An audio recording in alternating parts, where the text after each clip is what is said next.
recovery-oriented systems of care that build recovery capital is the way we have to go. So if you're giving somebody a condom, a crack pipe, a needle, a big book, blue basic text, trauma therapy, like whatever it is, if it's healthcare, does it build recovery capital to better somebody's life? This is the Knocking Doors Down podcast, featuring celebrities, experts, and everyday people who have overcome adversities, including addiction, mental health, and trauma, to live purposeful lives. And that's what Knocking Doors Down is all about. Giuseppe Ganci, welcome to Knocking Doors Down. We're both like caffeined up here right now.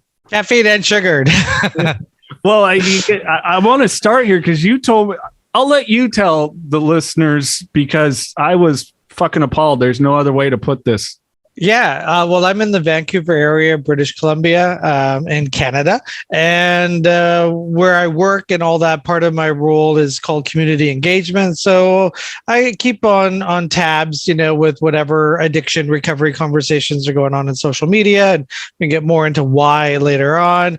But today's been a fiery day. We have here in BC a top medical doctor, so she was, the person that kind of did all the COVID stuff. And did the press releases every day for COVID, and she carries a lot of weight, especially in the province of BC. She actually has authority here. Some provinces, they're just a figurehead, but she actually has authority over the government when there's a health crisis, and the overdose crisis is a health crisis. Wow. And so the response to it hasn't been like COVID, but just trying to give you why this is important. So she's the top doc in BC. And so many people look to Vancouver as this state-of-the-art, innovative, progressive harm reduction response to addiction that works, that's evidence-based. And Dr. Bonnie Henry and the BCCSU, they're all at the top of that. Like, they're the ones that everybody goes goo goo gaga over when they're at a conference or when their lips stop moving. Anyway, today a news clipping came out, and I don't know if it's a slip, I don't know if it's a misquote, but it's like a big news company. It's not just a rag bag.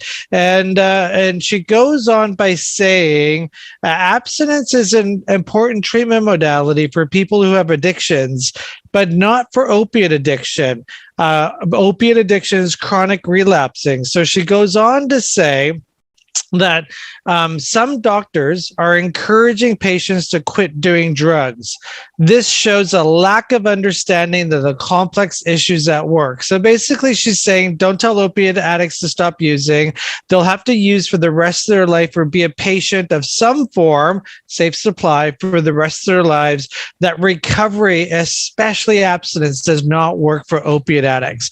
So that kind of put us all on fire today, because I work in a treatment center called Last Door, which pretty much more than 3/4 of the staff are opiate addicts in recovery. We have tons of friends that are in recovery from opiate addicts, and we've been around for 40 years. We have thousands of opiate addicts that are in recovery, abstinence recovery. So number one, how disrespectful to their journeys. Yeah. Like, you owe them an apology. Like, how dare you just take them out of the narrative of your public policy to push your safe supply agenda? Whether or not you agree with safe supply or not, I like Switzerland's model of safe supply. I don't like Canada's model of safe supply. Switzerland has what they call high threshold safe supply. Here, they're just giving it out like Tic Tacs. But to go on carte blanche and just say, hey, you're an opiate addict, you're never going to stop using.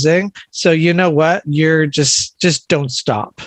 Yeah, that's, I mean, primarily alcoholic. That'd be like, well, we're going to prescribe you at least one drink a day, or the gambling addict, buy at least one lotto ticket, or the sex and love addict, well, at least have one affair a year or something. It's like, what the actual? Yeah. What, like, she's in charge. She's in charge.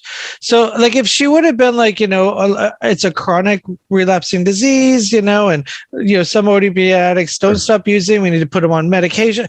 Great. But where we're at now? Like when harm reduction started in British Columbia, I wasn't around. I was still, long curly hair and all that kind of stuff 20 years ago. But like it was never intended to get to this stage because I thankfully work with like our founder, he's been around forever. And like he was there at the beginning of all this harm reduction world. Like if you would have said, 20 years ago, we're going to make sure that the harm reduction advocates say that recovery is impossible, that wouldn't have flown back then. But now all of a sudden, like I don't see anybody attacking Bonnie Henry on Twitter right now. If I was to go on Twitter right now and say consumption sites don't work and, people can recover and you should recover, I would get destroyed. Right. You know what I mean? But this isn't even, so we shared this amongst a lot of our social media networks. We might create a petition to like get her to apologize or fire her ass. Yeah. You're a doctor. How can you say that? Can you imagine? I always love saying this. Can you imagine this world? Imagine you get cancer. You take your dad to the doctor. He's got cancer. The doctor sits him down. Well, you know what? Most people die. So see ya. Sure. You know what I mean? Just whatever. Let's just make your dying easy. We're not going to do chemo. We're not going to try to get remission. We're not going to try to help you recover. Here's some pain meds. You're going to die maybe next week, maybe 2 years. We don't know, but most people die. So like remission, recovery, impossible. The world would go crazy. Yeah. Like cancer, the BC the cancer runs and the walks. Like we don't need any of that because most people die from cancer. It's true. No, but we have recovery and remission, and the goal is to help stop cancer. I don't know. Couple of junkies, who cares, right? Just junkies. Let's just, it's like it's this, this I'm not going to say genocide, but it's like this the pharmacological response to addiction that basically if you got money, you're going to go to private rehab and get clean. Right. If you're poor, well, you're never going to stop using. I control your healthcare in Canada anyway.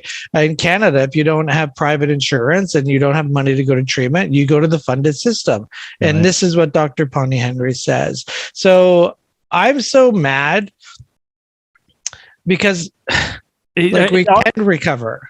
Yes, we do recover. And so you're taking someone that's already become dependent upon something and you're just telling them, you're going to remain dependent. There's no hope. And you're welcome because I'm the one that's looking out for you. Yep. And how about the mom with an 18-year-old kid who just started using opiates a couple months ago? Right. And she reads this because she doesn't have a brother in AA. She doesn't have a grandfather in AA. She doesn't have a cousin in Narcotics Anonymous. She doesn't know anything. She's got this 18-year-old kid using drugs. BC's top doctor says, hey, they're never going to stop using. What's the mom going to do?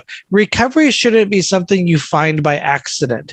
Recovery shouldn't be something you find at the Christmas dinner table because Uncle Jim is talking about his AA stories. Like recovery should be available to everybody, no matter their social class, their financial class, no matter where they come from. Like recovery should always be on the table along with harm reduction.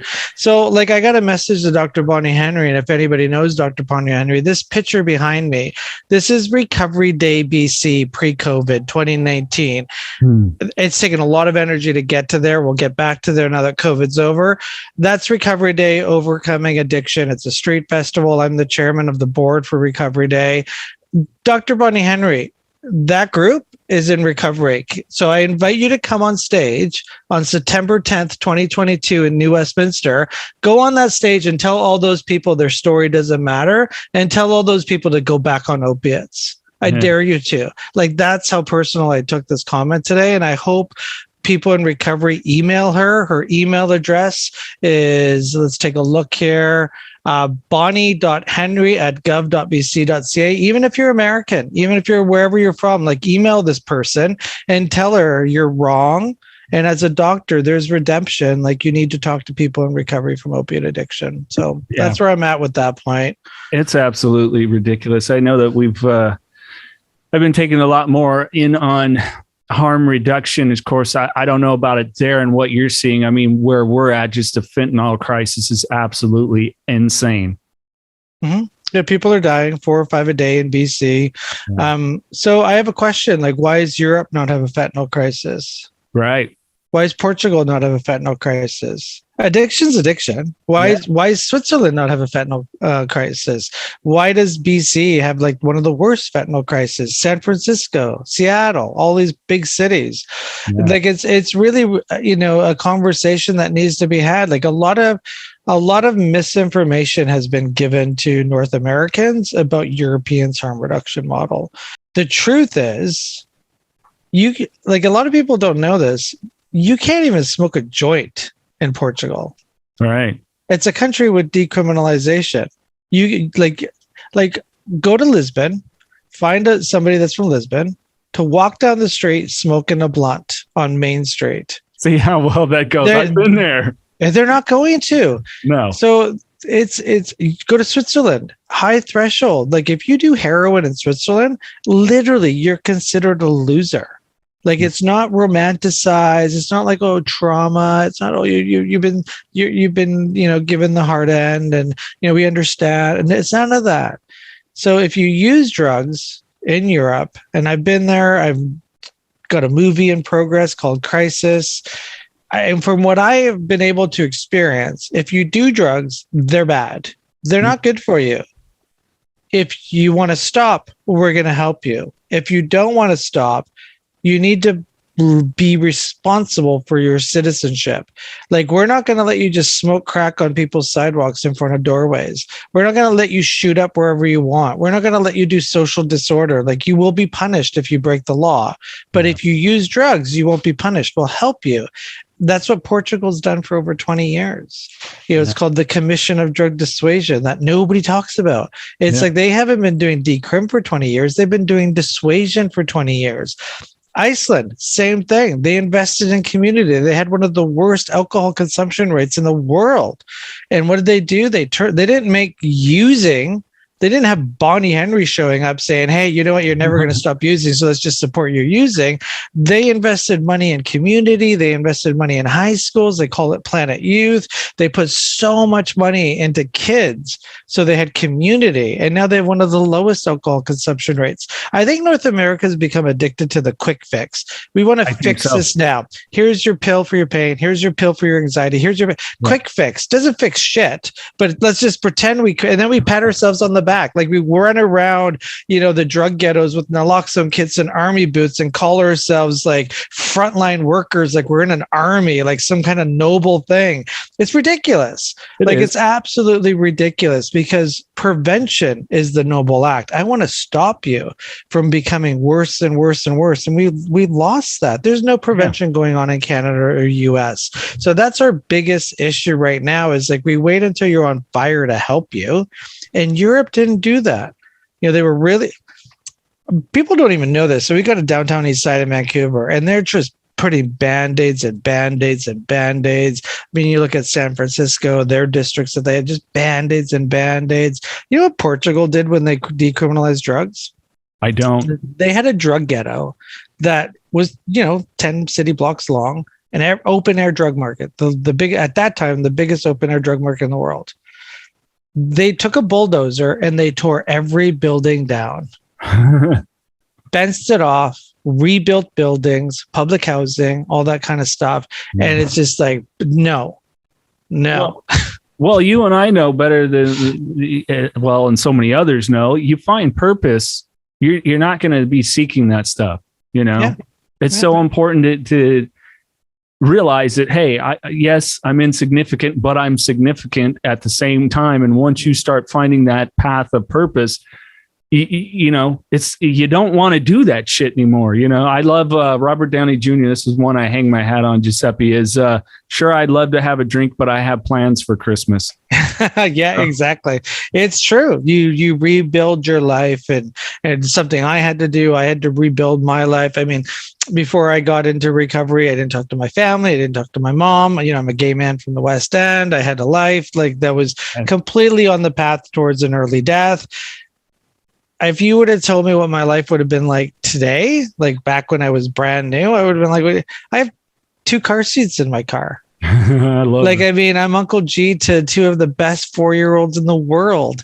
Like, that just was not part of my journey, you Sure. know, and to just be given an opportunity to actually get outside of myself and understand, like, I'm not the most important person in the world. Huge journey, but it's easy and it's not easy. You know, at the end of the day, if you're not supported, like I'm lucky I went to this place called Last Door and they supported me, and, you know, they called me on my shit. They told me to take my inventory or they will, you know, and all that kind of stuff. And yeah, you end up with the person, that's not everybody's journey. I get that, but at least give them a chance at like doing recovery. According to what we started the show off with, you're telling people don't even bother. Right. I mean, we always got to bother. Because people know, like, you know, when no one gives a shit about you, you know when, because I did the homeless food line, all that, you know, it's just like, I'm just here, you know, I'm a number, and, you know, these nonprofits are making so much money these days and all that kind of stuff. It's just, you know, when people give up on you, and we can't give up on people as a society. We just can't do that. You know, one of the opportunities that you get is you get to see some of the sickest people get well. I mean, because sometimes you're in denial. I didn't know how sick I was when I got here, but then you see other people, and when you try to elevate everybody, you end up elevating all the people around you. So we took Dr. Golau. He is the founder of the Portuguese model, and we brought him to Vancouver. And because we're doing research, you know, part of what we do, we organize a conference. We wanted to talk about the Portuguese model because Vancouver was so interested in the Portuguese model. Mm-hmm. And so we toured him on the downtown east side, and he just looked around and he just was like, this is insane. He's like, it's clear to me what's happened here. And we're like, what? And he goes, in Portugal, we left the responsibility of citizenship to the drug addict. It's very clear to me here in Canada, the state has taken over citizenship for the addict. Yeah. And such a big statement, because that's it. It's like, you don't need to do it. You can sit on that sidewalk all day. Yeah. You know, well, and I agree. When I've spoken at high schools and I tell my story to, you know, these 16, 17, 18-year-olds here, I talk about that when they go, they're dumbfounded about the vulnerability. And one young lady goes, you know, you speak about gratitude for it. And I go, yeah, I am grateful because now I can do this to hopefully empower you. And she goes, what do you mean? I go, end of the day, it's on you. I'm not the person that's going to sit here and tell you not to drink, not to have drugs. Yeah. You heard my story. It's not like I didn't have fun. I had fun until it wasn't fun, because I was killing myself, because I was so more wrapped up into that than a purposeful life. It's your responsibility. I'm not the DARE program. I'm not the just say no, because that shit didn't work. Will never work. I always say maybe. Yeah. But if you understand the potential path, especially if you're like me or potentially like you, Giuseppe, that, hey, these trauma backgrounds, I wasn't willing to confront them. Know that there is a way to confront them prior to this shit ever becoming a problem. And you have a purpose through that. Exactly. I mean, at the end of the day, drugs and alcohol, that's the thing with safe supply in Canada. Sure. So in Switzerland and the Netherlands and other countries that have safe supply, it's not free drugs. It's healthcare. Mm-hmm. And they're very strict about that. And it's like, the numbers of people that can access safe supply in the Netherlands, where it's almost like palliative care.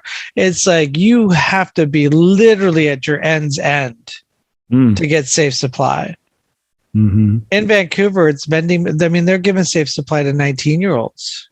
Wow. That have been doing dope for like just a little bit of time. Like, I can get safe supply, Suboxone, drug paraphernalia within minutes. But if I want to be like, hey, I want to stop, like, get in line.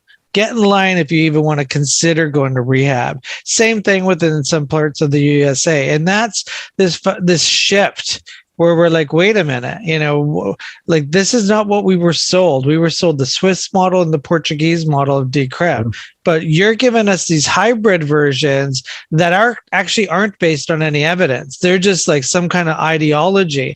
Like I said, and anybody watching this thinking I'm like against anything, I'm like give some of my friends safe supply. They need it.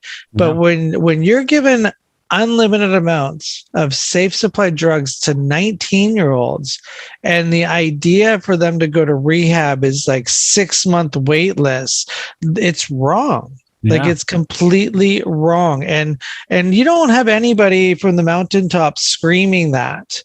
If I'm a nurse, I like this scenario, and hopefully this kind of like gets people to understand the severity of this. If I'm a nurse and I work so the downtown east side has like 20 consumption sites. So everybody thinks there's only one at Insight. It's like everywhere, right? Sure. So if I work there and I dabble in opiates, it becomes a problem. And I get caught at work, or I get honest, something's wrong. The employer finds out that this nurse is an opiate addict. If I'm a patient, like I would work the streets. I'm a downtown east side resident, and I got the same opiate addiction. We buy our opiates from the same fucking dealer. And I sit there and I put my hand up as a patient saying, hey, nurse at the OPS, I want to stop doing drugs. You get given a condom, some lube, some needles, a crack pipe, whatever, drug paraphernalia, phone numbers, and you have to wait in line. Chances of you ever going to treatment, pretty nil.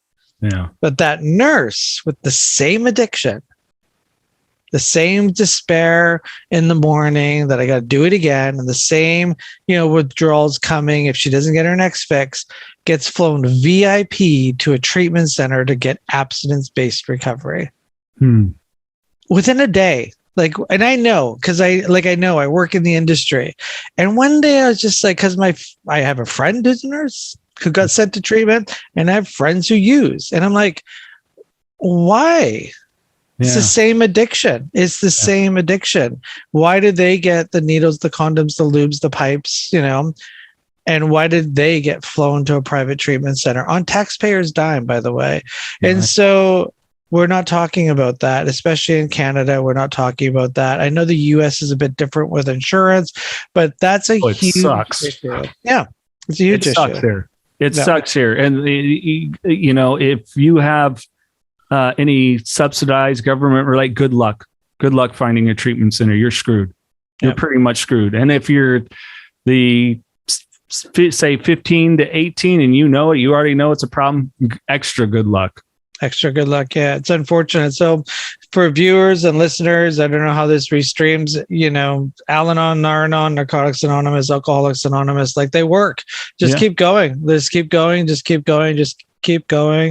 We try to do the message of recovery because so many people were recovering anonymous and the world, Twitter and social media, the harm reduction had a really loud voice and recovery didn't. So we decided to get in wars with all the people about the traditions of 12-step programs about a decade ago, which was really fun. Maybe even 12 years ago. And it was just like, you can't do that. It's like, I can use the word recovery. I'm just not going to use the word NA. Okay. Relax. Yeah. Don't worry. We'll all survive. And then it became like a mission, like we got to recover out loud. Yep. And that kind of started our engagement activities. Recovery Day this year, it's its 10th anniversary. I remember going to Pride Day in 2007. And I was still a client in rehab and kind of like in transitional living and I'm with a couple of the other guys that wanted to go to the Pride Parade. And then it was like, the parade's over. And we're like, now what? Because everything went to a beer garden or a bar. Yeah. And I was living in a rehab center. So I was like, what do we do? You know what I mean? We're looking at each other and I felt like a loser. Like I was just like, I gotta go home. I gotta go back to rehab.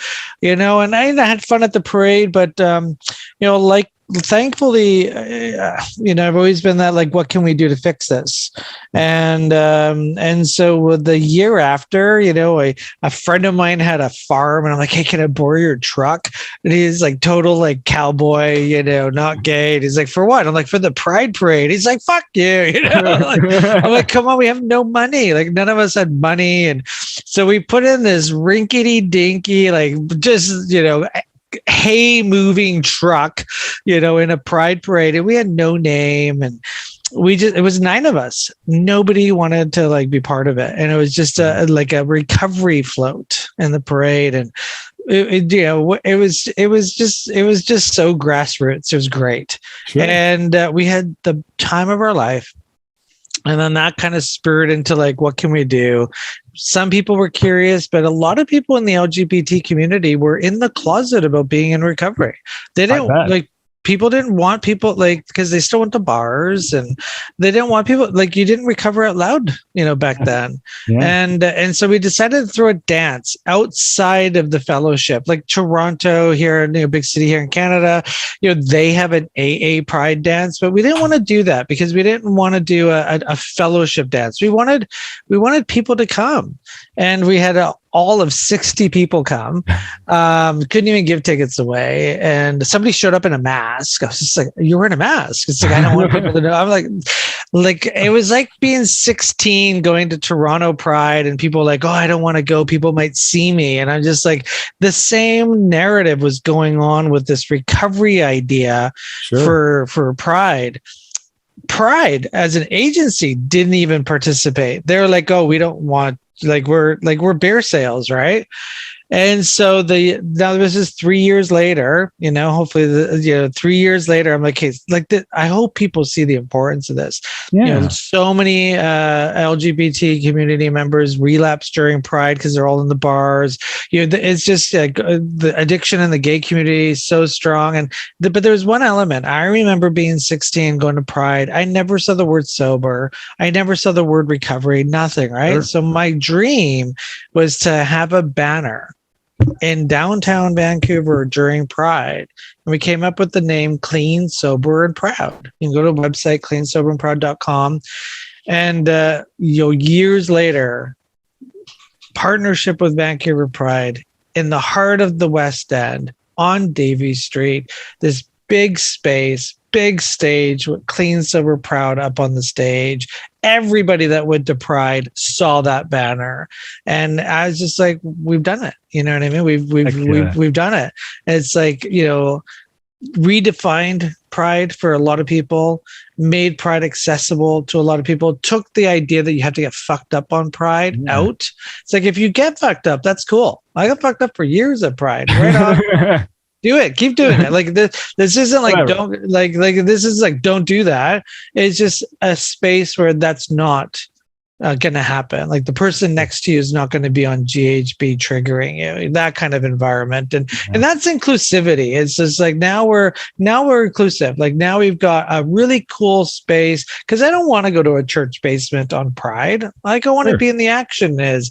And so we've been working with other cities. We get calls like, how did you do this? And work and money, and because it takes a lot to get a gay man or a lesbian woman or whatever your life is out of the bar and into a space. So there is that component, entertainment, and we did that piece and got the entertainment to turn it into an event. And so if you're like, part of that community, sober, curious, whatever, you got to make the fun. So if you got the ability, like go on a committee, volunteer, don't expect it to happen, because it ain't. That's what Vancouver Pride told us. They're like, they don't organize sober parties, so you do it. And I was like, okay, we will.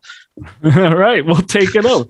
Well, I think it's really great that you bring all that up, especially what I can relate to from friends of mine that in the LGBTQ community is, like you said, it because of stigmas or fear of coming out or whatever it is, when there was the gatherings, like you said, it was in a bar. This was the establishment. So what does a person that is either have a problem acknowledging it, seeking recovery, or totally in recovery do to intermingle with people? And we have to give as much opportunity for anyone, no matter what, to go out and connect with community.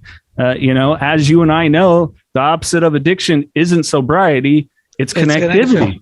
Yeah. And so it's like, come on, can we just help people connect? It's like, I work events where I got to announce the liquor sponsors. But hey, that's the job at the time. I don't have a problem with that. Just, I'm not going to have a drink with you. It's just never going to happen. Yeah. So, I mean, people, especially the non-recovery community, like people that are just like coming because they want to see the entertainment, or they're like, oh, this is interesting, let's check it out. Like, they're floored. They just like the idea of having fun without booze is just like, I didn't think of it until I got into recovery, right? So it's not something you think about. So, we do that, and but the goal is always to try to keep the recovery community connected. One of the other projects that we worked on, we launched an app. We didn't want to reinvent Facebook for people in recovery because we don't really need that, but we wanted an ability to, number one, a lot of my friends are dead, and I was in a coffee shop, one of my friends had relapsed, and he did the same story that I did when I relapsed. It's like, oh, everyone's judging me and everyone's talking about me. And some of that is true. Sure. And most of it's not. Like people don't talk about me all the time, but I believed it when I relapsed and came back. Like it's like, I was throwing up in my mouth because I was so anxious when I came back after a relapse, and I believed it, like these meetings weren't for me anymore. And so we were telling him, it's just like, hey, like, we love you. You're part of our meetings. Like, we'll see you tonight. Let's have breakfast. And there's like 6 of us at the table, and you do that newcomer thing and have breakfast with them, and let make sure the next day he was dead, and that story just repeats itself, over and over again, and mourned that, and it was really sad, and he was young, and it's just completely unfair. And everybody's going down the safe supply route and the harm reduction route and all this kind of stuff. And I'm just thinking of his life. He really thought he wasn't connected to the recovery community anymore. And there's a lot of harm reduction apps out there, like overdose prevention apps. We wanted to create something that's for people like us, because I wanted to make sure that he, if he would have still been around, knew that he's still part of our community. It's got an overdose prevention tool on it.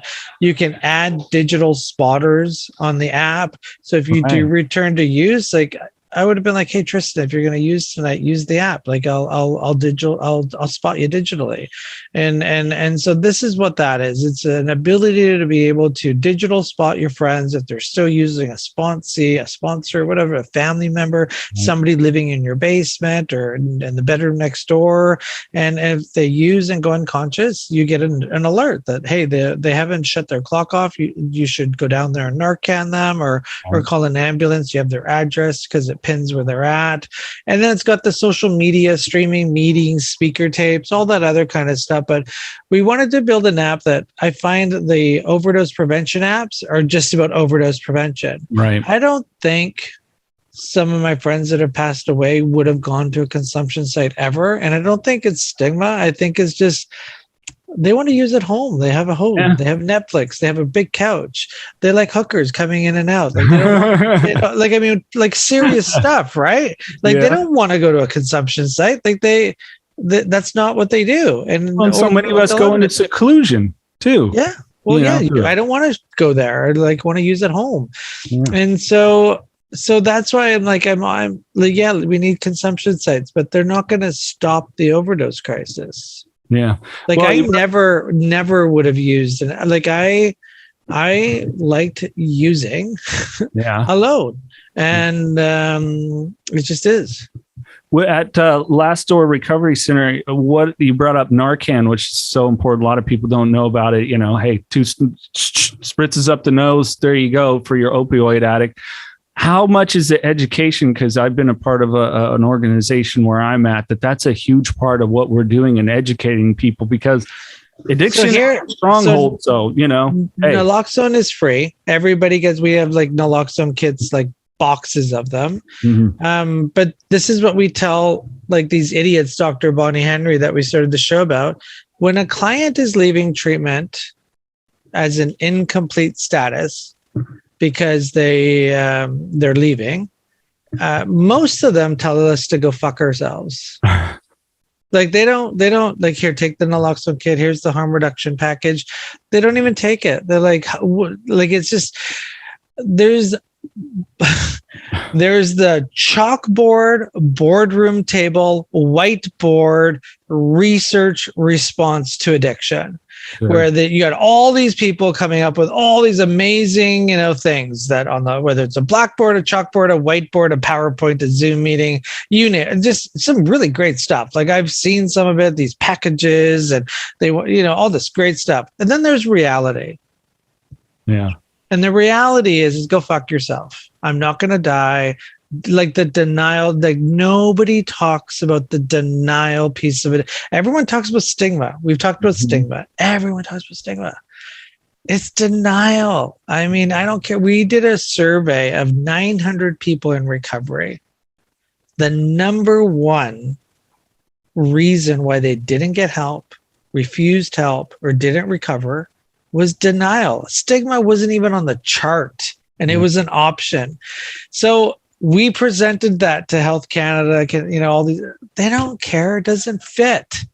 Yeah. Stigma not good kills. For the narrative, right? Not good for the. It's stigma. How dare you say the word denial? Denial. Yeah. Like I don't have a problem. You see these guys when they leave treatment, and the girls at the women's program. It's like, I'm not going to, how dare you think I'm going to die? I don't like, they never say, oh, it's very stigmatizing to use an naloxone kit. Like that's not the language we use. It's not. I mean, I don't know where you're at with the stigma world, but I just like to, no one says the word denial. I've never heard the CCSA say denial. I've never heard Health Canada say denial. You'll never hear Bonnie Henry say denial. Mm. And yet that is, when you talk to people in recovery, it's just like, so there's this new thing that came out in Canada anyway, and it's making its way to the US. So this is their new reasoning. Most people who die of addiction aren't addicts. They're just people who use occasionally. And the reason why they're not addicts is because when we pull, after they die, when we pull their health records, it shows no interaction with the healthcare system that they were seeking help. Okay. Makes great sense. Like, wow, let me put that on a whiteboard, and everybody with a PhD is going to be like, that's amazing. These people aren't addicts. Phenomenal. Okay. So I didn't show up to rehab till I was 35. Right.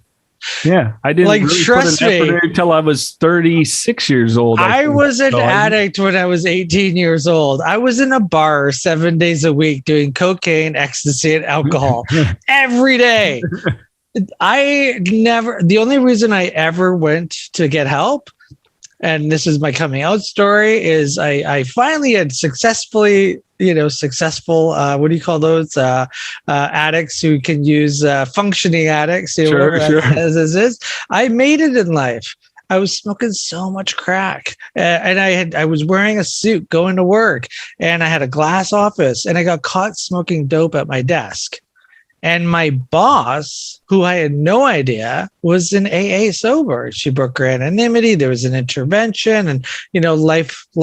And my first response was, "How dare you? I'm suing your asses!" Right?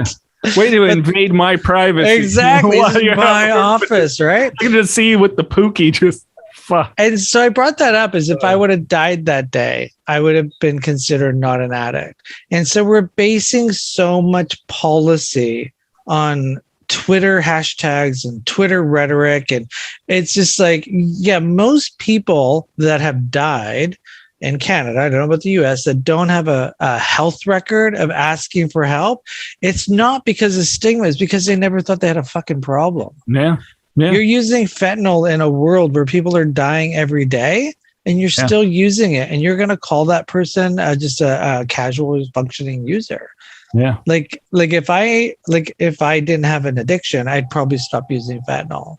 Yeah. But it's because I'm addicted to it that I'm using it. And so this is the whole safe supply conversation. That's why we need safe supply in 7-Elevens and stores everywhere, because people just do it. They're not addicted to it. A lot of Taekwondo in the narrative that's going on. At the end of the day, they make it sound like it's organic, you know what I mean? It's right. Good for you, like people have been doing opiates forever. They weren't doing fentanyl forever. Like we've got something else going on here. And,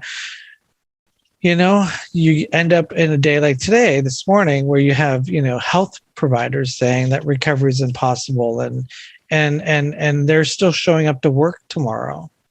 Yeah. But if the same healthcare worker says harm reduction doesn't work, they're getting fired. So I don't want to go down the Michael Schellenbergers of San Francisco conspiracy thing that's going on. I mean, I listened to his talk, and, he's got a lot of weight in what he says. We've turned into a society where we're okay leaving somebody in a box all day to smoke crystal meth and walk away and call it healthcare. Yeah. I don't want to attack anyone that does harm reduction. I think we're all trying our best. But we need to start raising our voices too in people in recovery. Enough's enough. Don't diminish my story. Don't devalue my story. Don't say I don't exist. The minute you start saying people don't exist, I hope is the fire that lights that crowd that's behind me to say, hey, you can't say that. We exist. Recovery is possible. And you know what? My cousin deserves recovery and just as much as they deserve safe supply and harm reduction supplies and all that kind of stuff. And that's what this is about. Unfortunately, the silos of healthcare have gotten really thick, where there's the harm reduction camp, the abstinence camp, and the I don't give a fuck camp. And those silos have gotten so thick that we're not going to solve these issues. And I just remember the AIDS crisis. I was going to bars when I was really young, so I went through all of that. And when the AIDS crisis happened, in my view, from my lens, at my age, under the influence, mind you, we all got together, and we all said, we want a cure. Yeah, we want condoms. Yeah, we want education. Yeah, we want prevention. We want a fucking cure.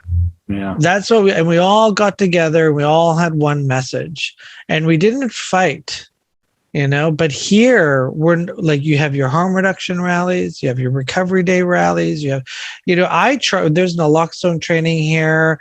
There's, everything from Jesus camps to 12-step camps to non-12-step programs. They're all invited. We just keep pharmaceuticals outside of recovery day because we don't take any big pharma money. Yeah. But we're not on the same walk, until all the harm reduction advocates retweet Bonnie Henry's, and I'm pointing to my other screen right now if you're wondering what I'm doing with my hand, until I see Mom Stop the Harm and the BCCSU and all these harm reduction people retweet Bonnie Henry's article saying this is wrong, we're not on the same page. We're not. And they're not going to. And I've gotten a lot of personal fights where I have friends who will scream from the mountaintop about harm reduction, but the minute recovery gets, stabbed, it's like crickets. Yeah. It's like crickets, We have to make a concerted effort and decision here. What is our end game? As far as I know, is to continue to show that we do recover. And that's it. And there's multiple paths there. But if we're not focused on getting people and knowing that people do get sober and live wonderful, purposeful lives and just magic transformations. I mean, I'm gonna I'm gonna go even further than that, and just to prove to everybody I'm not this sober junkie. Sobriety is not the goal. No, better health comes is the goal, and we believe our camp. That's all behind me in the office is back there.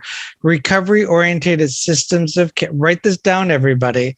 Recovery-oriented systems of care that build recovery capital is the way we have to go. So if you're giving somebody a condom, a crack pipe, a needle, a big book, blue basic text, trauma therapy, whatever it is, if it's healthcare, does it build recovery capital to better somebody's life? We're not going to give cancer patients and everybody else just kind of maybe this would help. It's we give them healthcare. And so does your healthcare improve people's health outcomes? If you're just sitting there and not improving somebody's health, then it's not healthcare. Public health is something totally different, but we're talking about healthcare. How is it? So we should have recovery-oriented harm reduction. We should have recovery-oriented safe supply, where recovery is always a goal.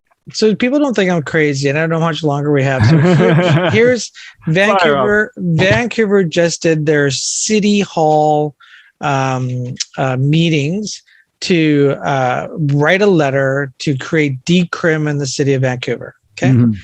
For years, they've been talking about the Portuguese model. Voter buy-in. Everyone says we need to decrim. It's like become a chant. Decrim. Nobody knows what the fuck they're talking about. Decrim. Because Portugal's models, they got the least amount of overdoses. Look at Portugal. Everybody thinks Portugal is this pedestal. And so we went around Vancouver and we asked people, do you know what the Commission of Drug Dissuasion is? Guess how many people knew? I'll tell you, zero. Yeah. Like nobody knew what it was. They're like, what is it? So then now years have gone by, all this, public deception is what I want to call it, has been done, telling everybody about the Portuguese decrim model. So everyone's in it. They vote Mayor Kennedy Stewart in, all these people are in, everybody's voted in. Now it's time to have city hearings. And so the city's officially going to write a letter to Health Canada saying, we're ready. Guess what they say at the City Hall meeting?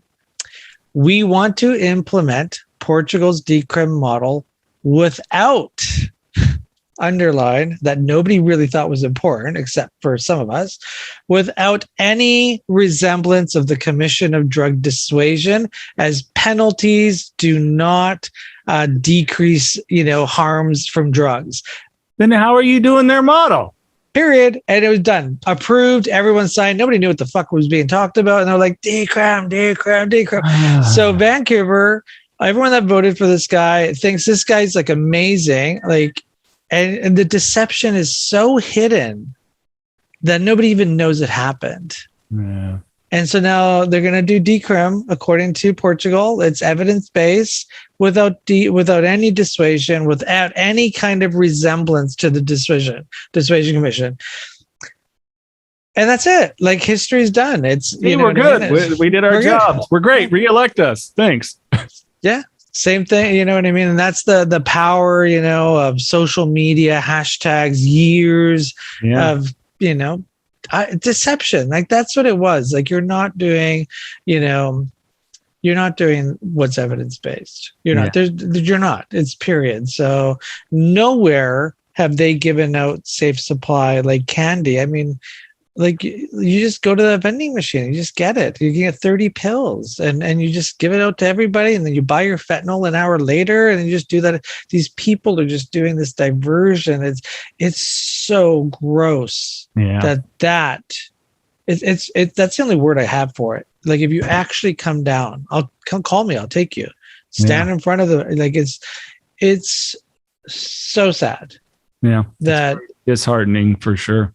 Yeah, it is. Yeah, it's hey, see, we did our job. Great, we're good. And then re-elect us. And hey, keep that money coming in too, farm, and we're fine. And see, everybody's good. We're taking care of everybody, and it's just a bunch of horse shit. Yeah, because you're the coroner who does the actual numbers. They don't care how you look, feel. They just care that you're breathing. Yeah. And everyone across Canada, I'm pretty sure the States, their coroners are getting jammed by the public health offices. Like, how many died? Mm-hmm. Oh, less? Okay, good. How they're living, no one's asking. Yeah. Not even that they don't care. It's just that they want to know the headline in the paper is going to be 2,000 or is it going to be 1,000? That's all they care about. They don't care if it's like 2,000 people on welfare, 2,000 people like rich, poor, that they bought their kids presents in the last 5 years. Like none of that matters. Are they breathing? Okay, good. I've reduced overdoses. Yeah. So they don't care about the social capital, human capital, spiritual capital. They don't care about any of that. They just care about one thing, breath. And everyone's going to say, well, you're not going to recover if you're dead. That's a horrible, horrible hashtag, because that means that all I need to do is breathe. It doesn't matter if I shat my pants, I haven't taken a shower in weeks, I haven't seen my kids in years, but I'm breathing. So that's good. Yeah, thanks. Completely. I have, no senility. Everything's gone. But I'm breathing. You know what I mean? Thank you. Yeah, thank you. You get to check off on your report that I'm breathing, and that's one less death. And that's just, I'm not a PhD. I've been around the block a bit. I'm like, you know what? Like I'm just disgusted that that's what my friends that are still using have to deal with. That's the way I got into treatment no longer exists. How no did longer you get into exists. treatment? So I ended up going, I walked into a guy by accident because my employer was going to send me to treatment, but I had some issues.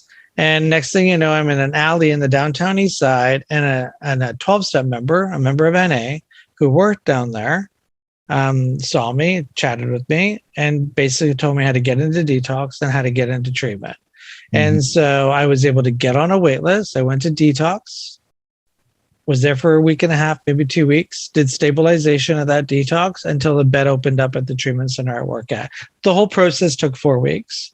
Now, if you go to detox, you automatically get put on safe supply. Sure. Automatically, like they give you the prescription for it. Some detoxes will do Suboxone or methadone, or they'll just go right to safe supply. And it could take 6 months to a year. Like they've taken the ability to do wait lists for treatment centers away from the treatment centers for the funded system. And it's all done in this bureaucracy machine where you have to go to counseling first. And they've just completely taken it away. And then, I know people that, whipped out their credit card and went to a private treatment center the day they wanted to. So that's one of the reasons why I got involved in doing this kind of work. I thought that was completely unfair. Like when I finally detoxed and kind of like stabilized and, did some step work and kind of just looked around, I was just like, what the fuck just happened? like what just happened? Like, mind you, what just happened? Like, why did I have to go into this Salvation Army shelter? Right. Why did I have to do all that? Like, why I had to go on welfare? Like I don't understand what just happened. And then I found out what happened. It's the classes of people, and if I broke my arm, or not the States, but here, if I broke my arm, it would have got fixed right away. Doesn't matter. But for treatment, like I just had to do all this stuff, because I didn't have the money to pay for it. Yeah, that's totally unfair. Yeah, it is. It's a screwed up system. And, I think we're dealing with very, very similar things here in the States, in the United States, for sure. Just seen it. I had a friend recently, childhood friend, and he just couldn't get anywhere, even to detox, because he didn't have state insurance. So he was screwed. So I was like, what do I do? Do I sit and shiver in my bed for a week and, puke and shit myself there? And, so it's, yeah. And that's one of the things that we talked about with our people in charge at health here. They do all these campaigns, don't use a loan. They do campaigns about, go to a safe consumption site here. They do all these campaigns. I'm like, you can do any recovery campaigns. Like, hey, you can do this. You can recover. It's like just a brick wall. They don't even understand like that conversation. So like people have been going to 12-step meetings and not going to treatment for decades. Yeah. But you've got all this media content, clickbait articles that say 12-step programs don't work, that I'm 19, I'm on Facebook. I'm like, well, I'm not going to go to one of those meetings. They don't work. Yeah, which is bullshit. That's the path of course I it took. Is. Yeah, they're clickbait articles. I mean, where's your public messaging that? And I don't want you to promote 12-step programs, but just recovery, like all of them. Like there's so many. Like go ahead, pick any one. Pick one, right? Pick one. And if that one doesn't work, try the next one. Yeah, but where's your public messaging? And it's just nothing. It's just like don't use a loan. It's like okay, construction workers who are like. Some of the highest rates of overdoses here in Canada, people that work in the construction industry, they spent millions of dollars on advertising towards that market to get them to go to consumption sites, not to use a loan. And I'm like, they're not going to go to a consumption site. Like, are you stupid? They make $5,000-$6,000 a month. And if they get caught going to a consumption site, it's called a safety sensitive position. They can't go to work. Yeah. Well, we need to put consumption sites on their job sites. I'm like, like crane operators doing crystal meth, they exist. Yeah. And secrecy, like they're not, like that's why they use a loan. Like you don't understand, this isn't stigma. This is junky language. Like I'm not going to ask for help because if I go on disability short term, I'm going to make half my wage. Yeah. like I'm gonna like not tell anybody I'm doing heroin. Like I'm not gonna use healthcare service. I'm gonna use alone. And that's why this whole that scenario, the whiteboard, chalkboard, boardroom table, there's that world, and then there's the real world. I remember getting in an argument with our city councilor at Recovery Day in that crowd. Actually, he's talking to me. He's a big harm reduction guy, and he's like, "Can you believe they're trying to force workers to go to treatment?" I'm like, I won't say his name. I'm like, well, they have to. And there happened to be a crane just down the block that was up in the air. I'm like, you see that crane up there? And I'm like, yeah, my friend used to work up there on crystal mats, and he got caught and now he's, in recovery. Do you have any idea what occupational health is? Oh, you know what Twitter is and Twitter fans and Twitter retweets are, but do you actually know, what could possibly pilots? Don't know if they're landing or taking off. That's a true story. Yeah. So let's give them harm reduction. Oh no, they deserve, better healthcare than somebody who's, just a streetcar pusher. Yeah. So what's the end game? Recovery oriented assistance of care, world peace. Never going to happen. I get it. But we need to do, and thanks for doing your show. We need to really point out, when Dr. Bonnie Henry, who means nothing in California, means a lot here, but there's a Bonnie Henry in California. Don't think there isn't. When she's got that much power and that much ooh gaga kind of fanfare, says recovery is impossible. We can't let people get away with that. We can't. Yeah. No. Well, hey, anybody that's listening, watching, most likely they or someone that they know has gone through it. And hey, you're talking you got two people talking that you're listening to. There's proof that it does. And we have different paths. So hey, there's options. Yeah, there's a lot of options, and we have to make sure they're always available. Absolutely. Giuseppe, I know that we dug into some serious stuff, which I'm really glad to do. But just a regular day. Right. It's okay. It's been a while since I've gotten fired up with someone on here. Yes, good. Let's talk a little bit about you. I like to do some fun random questions to take it out a little more lighthearted. Oh gosh, I'm so boring. Trust me. Yeah. I'll try. Yeah. This is good stuff. This is the meat and potatoes of life here. You're on a stranded island for whatever reason. You can have one music album and one movie with you. What are you taking with you? Oh, jeez. Well, I would. Music wise, Madonna. I grew up with her, so yeah. That's. Oh my God, some coworkers down there. I heard some chuckles, bang bang. So yeah, definitely that. Food wise, did you say? Movie. Oh, movie. Oh. Cannolis. I could tell I haven't had lunch. I love cannolis. So. Yeah. Movies, I'm not too sure. I'm really bizarre with movies. I cry in a lot of movies. Hi, welcome. Yeah. Like a lot. That's every movie. So I picked this movie that I was thinking, okay, my kids might like this. It's called Art of Racing in the Rain, because we kind of love motorsports in our household, and it's about the main character who has a dog and everything else. And I'm thinking, okay, cool. No, I cried 7 times during this thing. It was why are you doing this? I just wanted to watch a dog and race cars and a family movie, and this is not what it is. I'm the worst on an airplane. I swear to God, I'll try to get rid of it. Oh, that's too good. So you did bring up cannolis, so I'm assuming that family lineage, that Italian lineage, is pretty strong. It's very strong, yeah. If we were to have a sit down, what is that meal? Because you mentioned cannolis, and I haven't had one in a while, and I'm going to try to find a bakery that makes them as soon as we get off here. Oh yeah, definitely lasagna. That's what I'm known for. Lasagna all the way. I make a pretty like that thick lasagna. Yeah, 8 layers of pasta. You speak in my language. If you could have dinner with any one person, living or not, who would that be?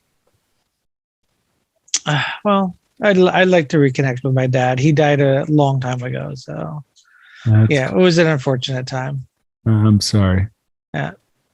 Wow. That's always it's funny because we get so many answers of people, this or that. And then when they go family, that was something close. It's I remember, like, I hated my dad when I showed up to rehab, everything. He had died a while ago. And so, we have to do these exercises where you write a letter to your family, and I wasn't going to write it. And I just remember in one group when I just was spewing just stupidity. And then thank God we have a really good group here. And Dave just put his hand on my leg and he's like, yeah, but did you love him? And I just broke down. And that was the beginning of a lot of healing there. Yeah. So it's just like, hate sucks.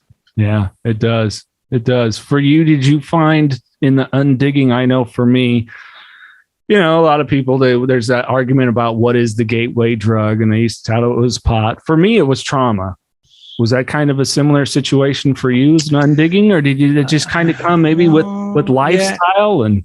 Yeah, lifestyle for me. I mean, literally coming out, being an Italian with long curly hair and gold chains, going to church, to being a 16-year-old in the closet, going to Detroit gay bars, because that's where I originally came from, out there, like literally every night, to being this Italian cool kid at Assumption High School. Like, it was just, and I think it was like I was going to an after hours club at the age of 17. Cocaine was being served, and just, would I have become an addict without all of that? Who knows? But definitely it played a part. And then I worked in the nightclub industry for like a decade, which is ironic for what I do now. And it was just 10 years of, I remember saying that in the morning meeting, like, I had a good time. Tell me I had a bad time. Like, just because I got caught at work doesn't mean anything. It was fun. I had all that rant.